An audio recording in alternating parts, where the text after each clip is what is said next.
Bem-vindo, bem-vinda ao canal Bytes Bíblicos. E como você já sabe, é só aqui no canal Bytes Bíblicos que você tem o curso Liturgia da Palavra para você entender de vez as leituras da missa. Hoje nós vamos estudar as leituras do 11º domingo do tempo comum.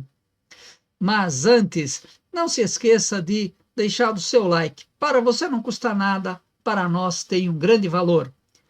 Inscreva-se também no nosso canal e deixe o sininho ativado para receber notificações. Deixe o seu comentário e também compartilhe este nosso vídeo. E mesmo que você não possa prestar atenção o tempo todo, deixe o vídeo rolando, mesmo que você não esteja vendo, porque assim o YouTube vai entender que este vídeo é importante e que merece ser compartilhado e divulgado. Pense na possibilidade de seguir o nosso curso toda terça-feira à noite. Por R$ 100 por mês, você terá vantagens exclusivas. E mesmo que uma ou outra terça-feira você não possa estar presente, você receberá a gravação da aula completa. Este é o link para você ter maiores informações. Este outro é o link para você fazer a sua inscrição.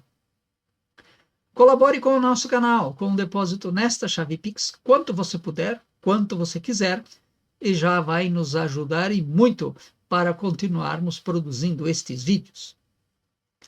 Vamos então para as leituras do 11º domingo do tempo comum. A primeira leitura é tirada do livro do Êxodo. Nós vamos responder esta leitura com o Salmo 99 ou 100, conforme sua Bíblia. Continuamos a ler a carta aos Romanos e, por fim, no Evangelho, mais um trecho do Evangelho de Mateus. E hoje quem vai nos explicar o Evangelho é ela, a professora Rita de Cássia Ló. No trecho que nós temos hoje, tem 3 partes. No capítulo 9, do 36 ao 38, nós temos um sumário conclusivo da sessão dos milagres na Galileia, então o que veio antes. No capítulo 10, do versículo 1 ao 4, os 12 apóstolos. E no capítulo 10, de 5 a 8, o início do discurso missionário.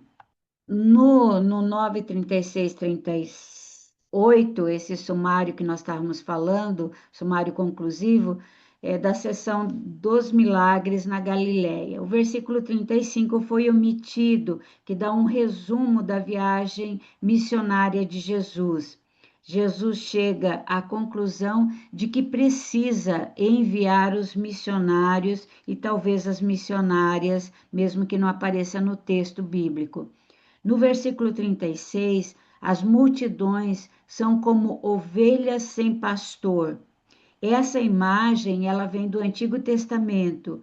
Israel é o rebanho de Javé. E os profetas falam de ovelhas sem pastor, para criticar o descaso das autoridades. Isso nós temos de forma fantástica, a hora que tiver um tempo, lê Ezequiel 34. Nos versículos 37 a 38, a messe é grande, mas os trabalhadores são poucos. Outra imagem que vem do Antigo Testamento, Israel como plantação de Javé.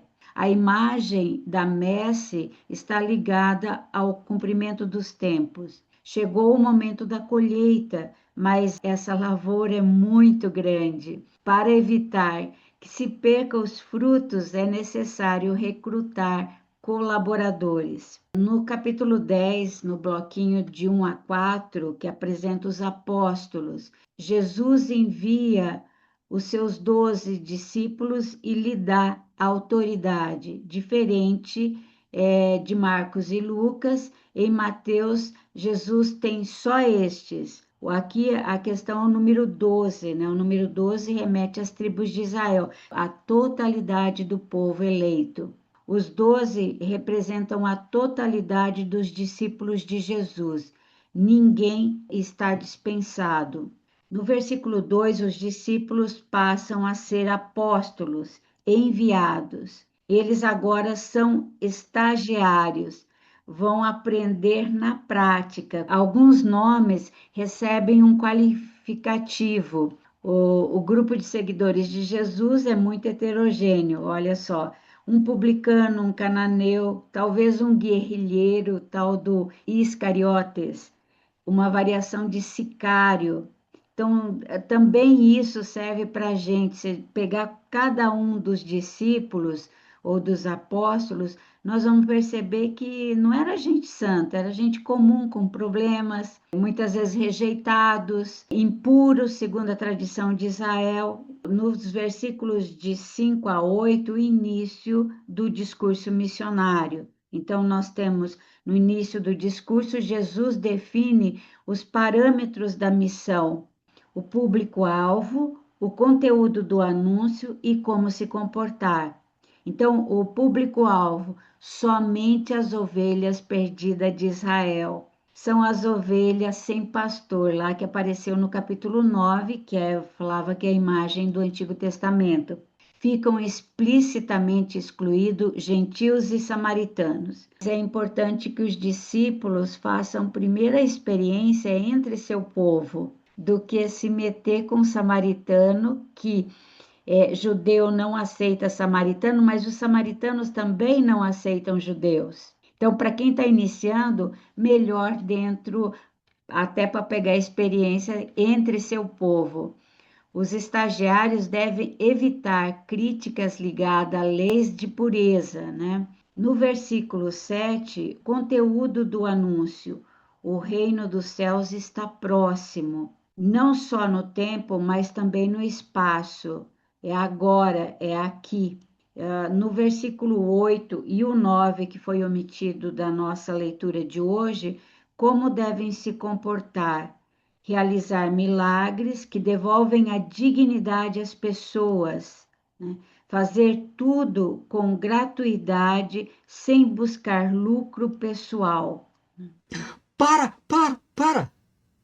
Confira na sua Bíblia como está o versículo 4 do Evangelho de hoje. Simão é um zelota ou é um cananeu? O lecionário e algumas Bíblias dizem que ele era um zelota. Outras dizem que ele era um cananeu. Por que esta diferença? Eu sei, você quer que eu explique, então não vou te deixar esperando. O lecionário e as Bíblias que traduzem como zelota consideram a palavra grega cananaios a transcrição da palavra aramaica canana, que significa zeloso.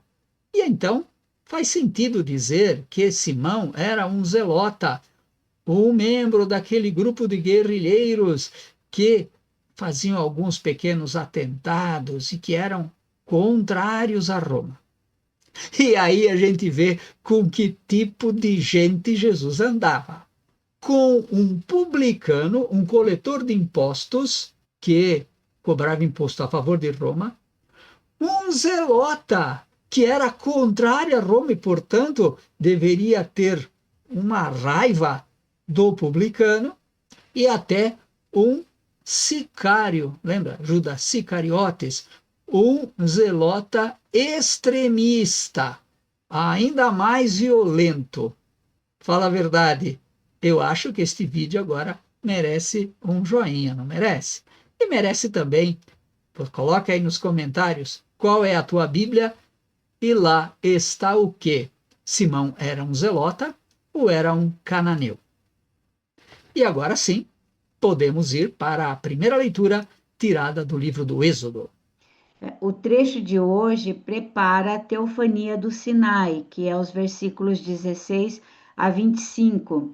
Durante a teofania no Sinai, Javé entrega a lei a Moisés. O versículo 1 é omitido, que é a informação cronológica, quando se completaram 3 meses da saída do Egito. Os israelitas chegaram ao Monte Sinai. No versículo 2, que é o nosso texto de hoje, partiram de Rafidim e chegaram ao Sinai. Rafidim, local da batalha contra os amalecitas, Vai estar lá no capítulo, estava no capítulo 17, ou está ainda, né? Mais uma vez, Javé liberta os israelitas. Qual o Sinai? Há muitas discussões sobre exatamente onde era este Monte Sinai. O Monte Sinai de hoje é apenas uma das possibilidades. No versículo 3, Moisés e Javé se encontram no alto da montanha. Do versículo 4 até o 6, primeira parte A, é um microtratado de vassalagem. Nós temos ali um preâmbulo, a ação salvadora de Javé em favor dos israelitas, no tratado de vassalagem para justificar as condições do pacto. Asas de águia, símbolo de proteção, crença popular que a águia carregava os filhotes nas costas, então isso passa a ser um símbolo de que Javé cuida do seu povo a ponto de carregar seu povo nas costas. No versículo 5a, condições. O pacto impõe fidelidade e lealdade mútuas. Da segunda parte do versículo 5 até o 6, bênçãos. O que os israelitas ganham se forem fiéis. Três qualificativos que tornam os israelitas um povo diferente. Porção escolhida, com valor especial para Javé. Quer dizer, é um grupo escolhido, esse é o povo escolhido, a porção escolhida. Um reino de sacerdotes. Esse povo tem como serviço unicamente a Javé, não cultuará outro Deus. Nação santa, semelhante a Javé, né? A gente pega lá no Deuteronômio, nosso Deus é santo, sede santo como nosso Deus. Então, a nação é chamada a ser santa. Nós vamos responder essa leitura com o Salmo 99 ou 100, conforme a sua Bíblia. Um salmo bem curtinho, mas muito profundo. Os versículos do salmo de hoje têm uma articulação ternária, é bastante curioso. Prestem atenção, ó. São sempre três frases se desdobrando. Um, dois, três. E ainda vai ter um caso que o número 3 vai se desdobrar em ABC.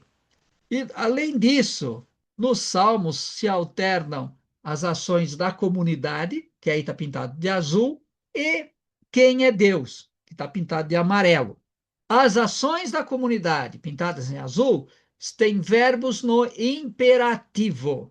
E quem é Deus e o relacionamento de Deus com a comunidade está pintado de amarelo. Então vamos ver, ó, versículo 2. Olha ali os três verbos, ó. Aclamai, servir, ide a ele cantando. Vejam como que um vai se desdobrando no outro. Versículo 3. Sabei, aí vem as três coisas: que o Senhor é Deus, que ele nos fez. Número 3. E nós? Nós somos seus, somos seu povo e seu rebanho. Também três características de quem nós somos. Versículo 4, que foi omitido. Entrai por suas portas, dai graças e bendizei o seu nome. Um, dois, três verbos. Versículo 5. Quem é Deus, né? Pintado de amarelo. Ele é bom, sua bondade é para sempre, seu amor é fiel eternamente. Também três características. E continuando a nossa caminhada pelos domingos do tempo comum, mais um trecho da carta aos Romanos na segunda leitura. Os versículos 11 têm um desenvolvimento da seguinte maneira, ó. Versículo 1 e versículo 11, a ideia principal que é repetida de forma invertida. Nós fomos justificados por meio de Cristo, no versículo 1, e lá no versículo 11, por meio de Cristo nós somos justificados. Do versículo 2 até o versículo 10, uma argumentação que alterna três tempos. O presente, agora nós vivemos a justificação por meio, graças a Cristo, por meio de Cristo. Segundo tempo, o futuro, nós temos certeza de que a salvação será completada. Terceiro tempo, o passado. Nós éramos pecadores, mas Deus nos amou a si mesmo. A leitura de hoje tem pelo menos três vezes essa ideia. quando nós éramos X, nós era alguma coisa, Cristo morreu por nós, ou algo semelhante. Muito mais agora, a segunda etapa do pensamento. Muito mais agora que já estamos Y, seremos salvos. Ainda Paulo acrescenta uma pequena argumentação complementar. Primeira parte da argumentação. Quando nós éramos X, Cristo morreu por nós. Olha lá. Quando nós éramos fracos, Cristo morreu por nós, no versículo 6. Depois, versículo 8b. Quando nós éramos pecadores, Cristo morreu pelos ímpios. E, no fim, quando éramos inimigos de Deus, fomos reconciliados com Ele pela morte do seu Filho. O que quer dizer isso? Que a iniciativa é sempre de Deus. Ele entrega o seu Filho gratuitamente, sem que a gente mereça, sem nenhum mérito nosso. Segundo aspecto da argumentação. Muito mais agora que já estamos Y, seremos salvos. Olha só. Muito mais agora que estamos justificados pelo sangue de Cristo, seremos salvos da ira por ele. Tá vendo como se repete? Versículo 9, isso. Versículo 10b. Muito mais agora, ou quanto mais agora, estando já reconciliados, seremos salvos por sua vida. Olha como se repete também. Em resumo, a justificação e a reconciliação só são completas quando acontece a salvação. Elas preparam a salvação.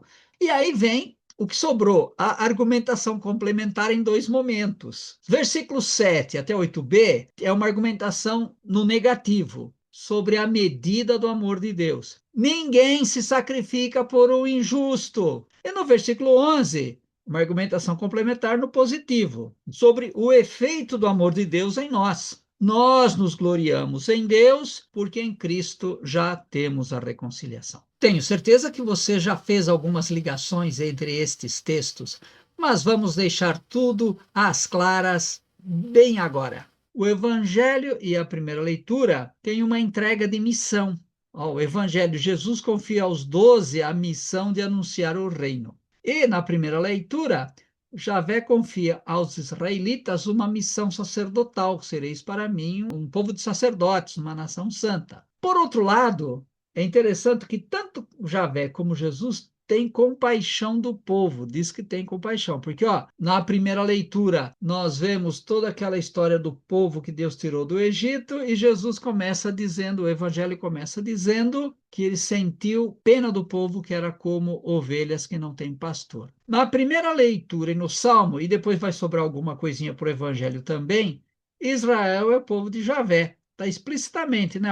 Primeira leitura. Pela aliança, Israel se torna o povo particular de Deus. No Salmo está explicitamente: nós somos o seu povo e seu rebanho. Isso vai ter uma ligação direta com o Evangelho, porque lá no Evangelho a imagem do rebanho aparece duas vezes. Nos sentimentos de Jesus, lá no finzinho do capítulo 9, Jesus estava compadecido porque eram ovelhas sem pastor, e nas palavras de Jesus lá, depois quando ele envia os missionários, ide somente as ovelhas perdidas da casa de Israel. Então a imagem do rebanho que aparece também aí para ligar com a primeira leitura e o Salmo, de modo particular.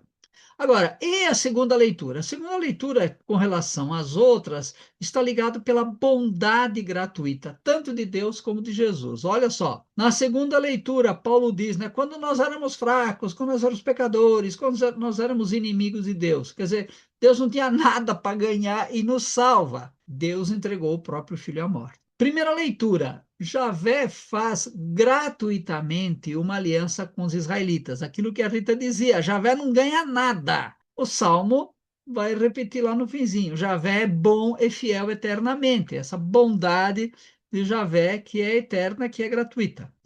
E no Evangelho diz que Jesus tem compaixão daquele povo que está como ovelhas sem pastor e envia missionários.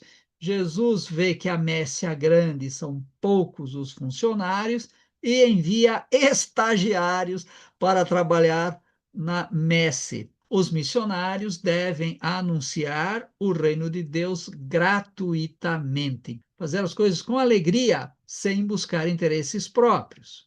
E por fim, algumas sugestões para uma homilia, para uma catequese sobre estas leituras. O Evangelho tem lá, assim, lá na lista dos apóstolos, tem lá Mateus, o publicano, ou o cobrador de impostos. Esta afirmação, essa coisa é bastante interessante, porque nas listas dos 12, esta informação só está em Mateus. Marcos não diz, Lucas também não diz. Nós temos, tanto em Marcos como em Lucas, nós temos Mateus ou Levi, mas não colocam lá que Mateus ou que Levi era publicano. Só no Evangelho de Mateus tem isso. Mateus, ele era publicano. Tradicionalmente, essa identificação é interpretada da seguinte maneira: os publicanos, como a gente sabe, os cobradores de impostos, eram pessoas mal vistas, eram pessoas desprezadas, tinham a fama de cobrar imposto a mais para enriquecer com a diferença. E o evangelista acrescenta, ou teria acrescentado este dado num gesto de humildade. É a interpretação tradicional. Aliás, por ser o único evangelho que diz que Mateus era publicano, nesta lista dos 12, é um dos argumentos que querem provar que foi Mateus que escreveu este evangelho aí. Mas é exatamente esse o problema, porque esta explicação, que é um gesto de humildade de Mateus, só tem fundamento se Mateus for mesmo o autor deste evangelho. O problema é que não há como provar isto. Muito pelo contrário, é mais provável que o autor do evangelho não tenha sido uma testemunha ocular. Por isto, eu sugiro evitar esta linha de argumentação, porque ela pode ser muito piedosa, mas tem pouco fundamento. Sugiro focar em como o grupo de Jesus é heterogêneo. Nós já vimos, né? Até pessoas que politicamente seriam inimigas umas das outras, que é um modo de dizer que tem lugar para todo mundo. Dito isto, que podemos dizer destas leituras? Então, gratuitamente, Deus nos escolheu como sacerdotes e missionários. Então, se nós somos missionários, povo sacerdotal, é porque não por causa dos nossos méritos, mas pela gratuidade de Deus, que toma iniciativa e nos chama. E aí então vem o Evangelho. O grupo dos discípulos é formado por pessoas muito diferentes. E aí a gente pergunta: a nossa comunidade tem lugar para todo mundo? Ou nós escolhemos quem a gente quer que seja da nossa comunidade? Jesus nos envia para anunciar e dar testemunho do Evangelho numa sociedade de ovelhas sem pastor. Então, nós temos sido fiéis a esta missão. Nós agimos com gratuidade e alegria no nosso testemunho, no anúncio do Evangelho. Se tomamos como base a primeira leitura, Deus faz uma aliança, só que ele não ganha nada com isso. As nossas ações correspondem a esta escolha gratuita de Deus. O Salmo, partindo do refrão, nós somos o seu povo e seu rebanho. As nossas atitudes provam isto, tanto individualmente como a nossa comunidade. E, por fim, a segunda leitura, aquela ideia: Deus nos justificou quando nós éramos fracos, pecadores e inimigos de Deus. Em nossa vida pessoal e comunitária, nós lutamos para superar fraqueza, superar os pecados, superar as inimizades, não só com Deus, mas com o outro também. Tenho certeza que você ficou maravilhado, que você ficou fascinada com a riqueza destas leituras do 11º domingo do tempo comum que acabamos de estudar. Por isso, deixe o seu like, inscreva-se no nosso canal e deixe o sininho ativado para receber notificações. Deixe o seu comentário e, é claro, compartilhe este nosso vídeo. Pense na possibilidade de colaborar com o nosso canal com um depósito nesta chave Pix, quanto você puder, quanto você quiser. Pelo valor de um cafezinho por mês ou de um refrigerante, se você preferir, você nos ajuda a manter este canal vivo e produzindo estes estudos. Pense também na possibilidade de seguir o nosso curso toda terça-feira à noite. Por R$ 100 por mês, você terá vantagens exclusivas. Esse é o link para você ter maiores informações. Este outro é o link para você fazer a sua inscrição. Uma boa celebração para você e sua comunidade, que o chamado de Jesus para engajar-se no anúncio do reino seja bem recebido, acolhido e realizado. Boa celebração para você.